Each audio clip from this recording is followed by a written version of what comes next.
내일부터 상호관세 발효를 앞두고 가격이 오르기 전에 애플 아이폰을 사려는 고객들이 매장에 몰려들고 있습니다. 관세가 부과되면 아이폰 가격이 30에서 40% 인상될 것으로 예상됩니다. 유학생들의 비자 취소가 잇따르고 있습니다. 과속운전 등 경미한 법규 위반을 한 유학생과 구체적인 설명 없이 비자가 취소된 사례들도 수십 건에 달하는 것으로 나타났습니다. 한국 법원이 미국 시민권을 취득한 뒤 한국 국적회복을 신청한 35세 한인 남성에 대한 국적회복 불허 처분을 취소하라고 판결했습니다. 법무부는 병역 기피 의도가 있다고 의심했지만 법원의 판단은 달랐습니다. 사회보장국이 운영하는 소셜연금 온라인 포털 사이트가 최근 잦은 오류로 수혜자들의 혼란이 커지고 있습니다. 시스템 오류로 인해 생활보조금 지급 중단 메시지가 발송되기도 했습니다.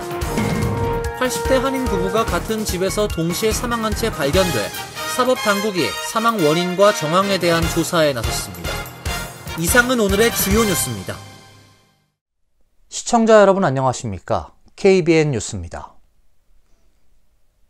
도널드 트럼프 대통령은 무역 적자국들을 중심으로 발표한 상호관세 적용을 유예하지 않겠다고 밝혔습니다. 어제 오전 한때 관세 유예 보도가 나오면서 뉴욕 증시가 폭등하는 해프닝도 있었습니다. 트럼프 대통령은 어제 백악관 집무실에서 베냐민 네타냐후 이스라엘 총리와 회담한 후 협상을 위해 상호관세 발효를 유예할 의사가 있느냐는 취재진의 질문에 우린 그것을 고려하지 않고 있다고 답했습니다. 어제 오전 일부 언론들은 백악관이 9일 예정된 상호관세 발효를 90일간 유예하는 방안을 검토 중이라고 보도했습니다. 케빈 애쉿 백악관 국가경제위원회 위원장이 폭스뉴스 인터뷰에서 90일 유예안을 검토할 것이냐는 질문에 트럼프 대통령이 이를 결정할 것으로 생각한다고 답한 것이 유예 검토로 해석된 것입니다. 관세 유예 보도가 나온 뒤 3대 지수는 무서운 속도로 급반등하며 상승 반전했습니다. 짧은 10여 분 사이 나스닥 지수는 장중 저점과 비교해 상승폭이 무려 10%를 넘어서기도 했습니다. 다우지수는 장중 저점 대비 고점까지 2,595포인트 상승해 사상 최대 일간 변동폭을 기록했습니다. 하지만 캐롤라인 레빗 백악관 대변인이 즉각 가짜뉴스라고 반박했고 트럼프 대통령도 직접 유예를 고려하지 않는다고 선을 그었습니다. 관련 보도가 가짜뉴스로 확인되면서 뉴욕 증시 3대 지수는 다시 급락한 뒤 전 거래일 마감가 언저리에서 등락을 거듭하는 혼조세 양상을 보였습니다. 이에 따라 한국에 부과한 25% 상호 관세도 오는 9일부터 정상 발효될 것으로 보입니다. 트럼프 대통령은 지난 2일 모든 국가를 대상으로 최소 10% 관세를 일괄 적용하는 행정명령에 서명을 했습니다. 기본 관세 10%는 지난 5일부터 발효됐고 무역 적자국을 중심으로 도입한 상호 관세는 내일 오전 0시 1분부터 적용됩니다. 내일부터 상호관세 발효를 앞두고 가격이 오르기 전에 애플 아이폰을 사려는 고객들이 매장에 몰려들고 있습니다. 관세가 부과되면 아이폰 가격이 30에서 40% 인상될 것으로 보이는데요. 하지만 이미 확보된 물량이 많아 당장 가격 인상이 적용되진 않을 것이란 분석입니다. 애플 매장에 스마트폰을 패닉 바잉하려는 사람들이 몰리고 있으며 아이폰 가격 인상에 대한 고객들의 문의도 빗발치고 있습니다. 블룸버그 통신 보도에 따르면 매장들엔 고객들이 몰리면서 연말 연휴 때와 분위기가 비슷한 상황입니다. 도널드 트럼프 대통령이 상호 관세를 발표한 뒤인 지난 5에서 6일 미 전역의 애플 매장은 전년 동기에 비해 높은 매출을 기록했습니다. 애플은 관세 부과에 대비해 아이폰과 다른 기기들의 재고 물량을 늘려왔습니다. 애플은 3월 마지막 주에 비행기 5대로 인도에서 미국으로 아이폰과 다른 기기를 실어 날랐고 중국에서도 물량을 미국에 가져왔습니다. 이로 인해 단기간에 애플이 가격을 인상하지 않을 것이란 관측도 나오고 있습니다. 월스트리트저널은 애플이 미국으로 들여오는 인도 생산 아이폰 물량을 확대하는 방안을 계획하고 있다고 보도했습니다. 아이폰은 애플 매출의 약 50%를 차지할 정도로 핵심 제품입니다. 아이폰은 약 90%가 중국에서 생산될 정도로 중국에 대한 의존도가 높아 트럼프 행정부의 상호 관세 부과에 직격탄을 맞을 것으로 예상되고 있습니다. 내일부터 발효되는 상호 관세가 더해질 경우 미국산 수입품에 대한 추가 관세는 54%까지 오르게 됩니다. 테크인사이드는 중국산 제품에 부과되는 관세로 아이폰 가격이 현재보다 30에서 40% 인상될 것으로 예상했습니다. 불법 이민자에 대한 대대적인 추방 작전을 벌이고 있는 가운데 유학생들의 비자 취소가 잇따르고 있습니다. 과속 운전 등 경미한 법규 위반을 한 유학생도 있으며 구체적인 설명 없이 비자가 취소된 사례들이 수십 건에 달하는 것으로 나타났습니다. 연방정부가 여러 대학들에서 수십 명의 학생 비자가 사전 예고나 명확한 설명 없이 취소한 것으로 집계됐습니다. 하버드대는 지난 6일 학부 재학생 3명과 최근 졸업생 2명의 유학생 비자가 취소된 것을 발견했다고 밝혔고, LA타임스는 캘리포니아 지역 대학에서 최소 38명의 비자 취소가 확인됐다고 보도했습니다. 신문은 UCLA 9명, UC 버클리 6명, UC 샌디에고 5명, UC 데이비스 12명, 스탠포드 6명 등이며 실제는 이보다 더 있을 것으로 보인다고 전했습니다. 오하이오, 테네시, 켄터키, 미네소타, 오리건 지역의 대학 당국도 유학생들의 비자 취소 사례가 있다고 밝혀 전국적으로 비자 취소가 진행 중인 것으로 확인됐으며, 학생들이 온라인 데이터 시트에 스스로 밝힌 사례들은 이보다도 훨씬 더 많고 대학 수도 50개에 이릅니다. 유학생들의 비자 취소는 지난 4일 전후로 이루어졌으며 과태료나 과징금 등 형사처벌이 아닌 법규 위반 기록이 있는 경우가 많았습니다.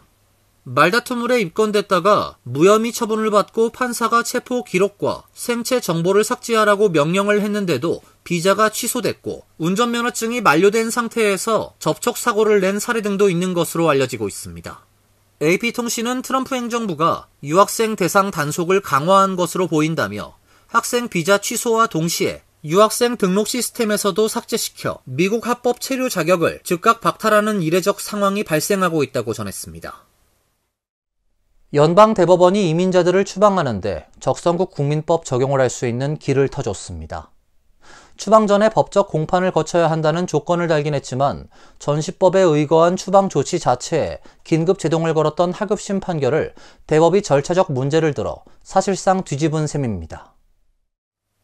연방대법원은 어제 트럼프 행정부가 전쟁 중 적국의 국민들을 구금 추방할 수 있는 적성국 국민법을 동원해 필요 서류 미비 이민자들을 추방한 데 대해 임시금지 명령을 내린 하급심 법원의 판결을 5대4로 취소했습니다. 법원은 정부가 전시에 준하는 상황에서만 발동하도록 돼 있는 적성국 국민법을 적용한 자체가 옳았는지에 대한 근본적인 법리 판단을 피하고 대신 법원 관할권을 문제 삼았습니다. 추방 임시금지 명령을 내린 워싱턴 법원이 아닌 관할지인 텍사스의 법원에서 다룰 문제란 것입니다. 이 판결로 인해 추방 중단 명령을 내렸던 워싱턴 DC 연방법원의 제임스 보스버그 판사는 더 이상 이 사안을 다룰 수 없게 됐습니다. 대법관들 사이에서 찬반은 극명하게 갈렸습니다. 진보 성향 대법관 3명은 강한 반대 의견을 냈고, 보수 성향의 법관들은 찬성했습니다. 다만 대법관 9명 모두 미국에 구금된 베네수엘라 이민자들이 추방 전 사전 통지를 받아야 하며 이의 제기 절차를 밟았어야 하는 데는 동의했습니다. 대법원은 정부가 충분한 시간 내에 적성국 국민법에 따른 추방 대상인 점을 알리고 법정에서 항변할 기회를 줘야 한다는 점은 분명히 했습니다. 혐의만으로 외국 교도소로 추방할 수는 없다는 이야기입니다. 뉴욕타임스는 이번 판결로 트럼프 행정부가 적성국 국민법을 사용하는 방식에 중대한 제한을 가할 수 있다고 내다봤습니다. 한국 법원이 미국 시민권을 취득한 뒤 한국 국적 회복을 신청한 35세 한인 남성에 대한 국적 회복 불허 처분을 취소하라고 판결했습니다. 법무부는 병역 기피 의도가 있다고 의심했지만 법원의 판단은 달랐습니다. 서울행정법원 행정 12부는 최근 원고 A씨가 법무부 장관을 상대로 제기한 국적회복 불허 처분 취소 소송에서 원고 승소로 판결했습니다.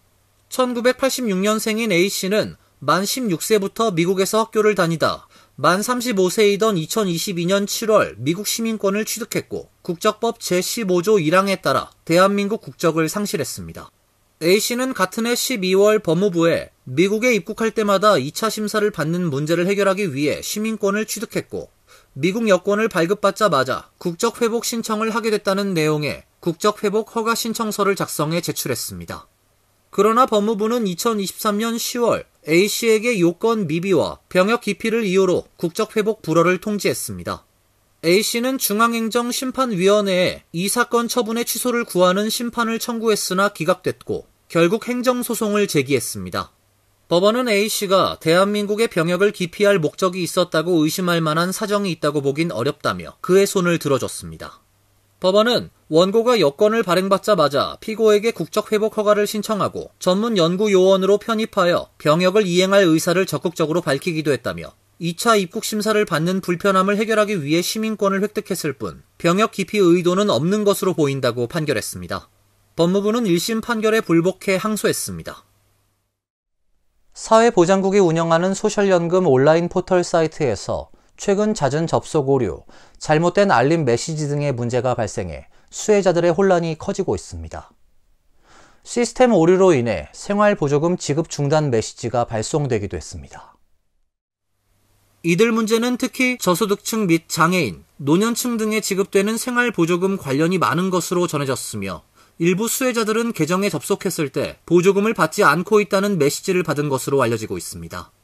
이와 관련 SSA 측은 이는 시스템 오류로 인한 것으로 해당 수혜자들은 여전히 지급 대상자라고 밝혔습니다. SSA 측은 또 이번 오류의 원인을 조사 중이며 수급 중단 메시지를 받은 일부 수혜자들도 실제 지급이 중단된 것은 아니었다고 해명했습니다. 지난 2023년 SSA 내부 보고서에 따르면 총 740만 명이 SSI 혜택을 받고 있으며 이번 오류로 몇 명이 영향을 받았는지는 아직 밝혀지지 않았습니다. 4월분 SSI는 지난 2일 지급됐으며 다음 달인 5월에는 1일과 30일 두 차례 지급될 예정입니다.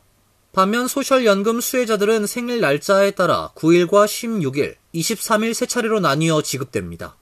한편 SSA는 오는 14일부터 장애보험, 메디케어, SSI 신청자 중 온라인 사용이 어려운 사람은 전화로도 신청이 가능토록 했으며 기타 신청자들은 여전히 사무실을 방문해 본인 확인을 해야 한다고 밝혔습니다. 또 예정일에 연금이 입금되지 않았을 경우 먼저 본인의 거래은행에 문의할 것을 권하고 이후에도 문제가 해결되지 않으면 SSA로 전화하거나 지역사회보장국 사무소에 문의해달라고 당부했습니다. 80대 한인 부부가 같은 집에서 동시에 사망한 채 발견돼 사법당국이 사망 원인과 정황에 대한 조사에 나섰습니다.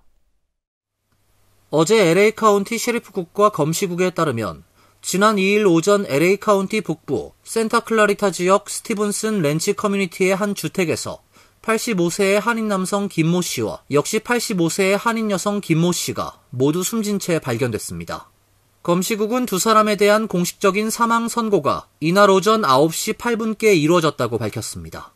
사망한 두 사람이 같은 나이에 같은 성을 사용하고 있어 한인 부부로 추정되고 있는 가운데 카운티 검시국은 이들의 정확한 사망 방식과 원인은 아직 판명되지 않았다며 조사를 통해 추후 공개할 것이라고 밝혔습니다.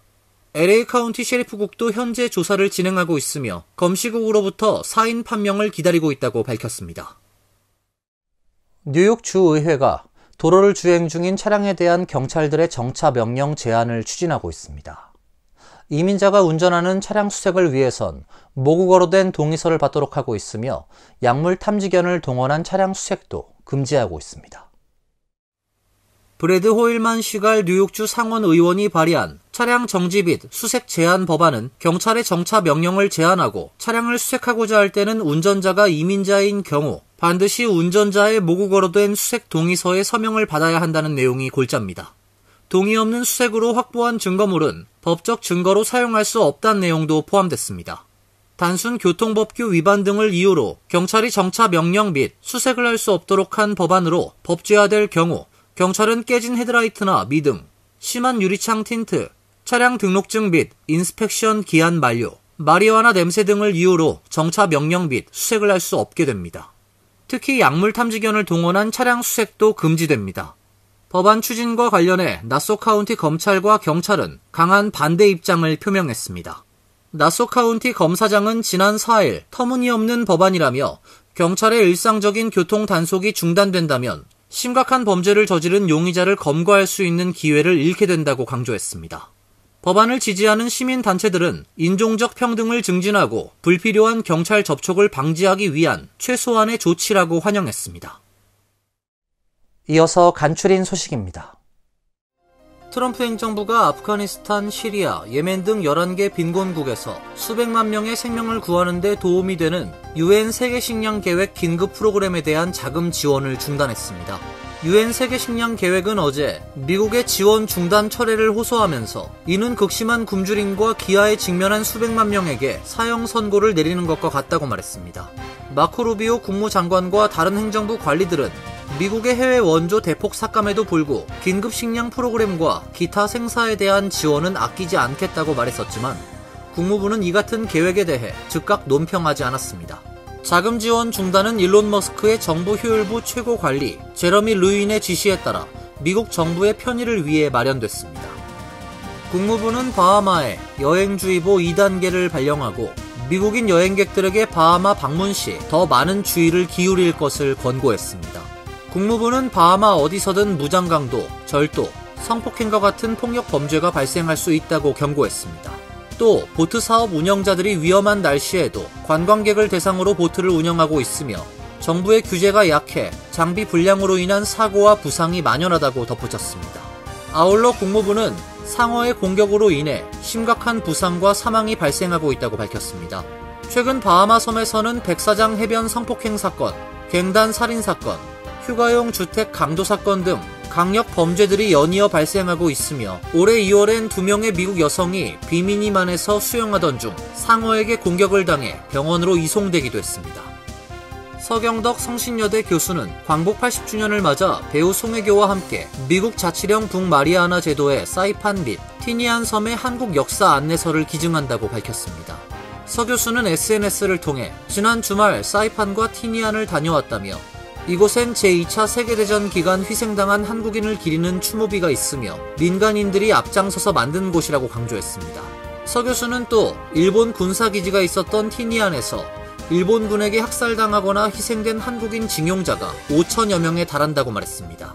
서 교수는 이번 기증을 시작으로 광복 80주년 기념 프로젝트를 2차례 더 진행할 예정입니다. 서 교수와 송혜교 씨는 지난 14년간 역사적인 기념일 등에 맞춰 해외에 남아있는 대한민국 독립운동 유적지 37곳에 한국어 안내서, 한글 간판, 독립운동가 부조작품 등을 기증해왔습니다. 미국 나사 소속 한국계 우주비행사 조니 김이 국제우주정거장 임무 수행을 위해 러시아 우주선을 타고 ISS에 도착했습니다. 한국계 우주비행사가 ISS 승무원으로 활동한 것은 이번이 처음입니다. 오후 2시 47분쯤 카자흐스탄 바이코누르 우주기지에서 발사된 러시아의 소유주 MS-27 우주선은 오후 6시쯤 ISS에 도킹했으며 이 우주선엔 조니 김과 러시아 우주비행사 2명 등 3명이 탑승했습니다. 이번 비행은 조니 김이 2017년 나사 우주비행사로 선발된 뒤에 처음 맡는 우주 임무이며 8개월여간 ISS에 머물며 과학조사와 기술 시연 임무를 수행한 뒤 지구로 귀환할 예정입니다. 환율과 증권 소식입니다.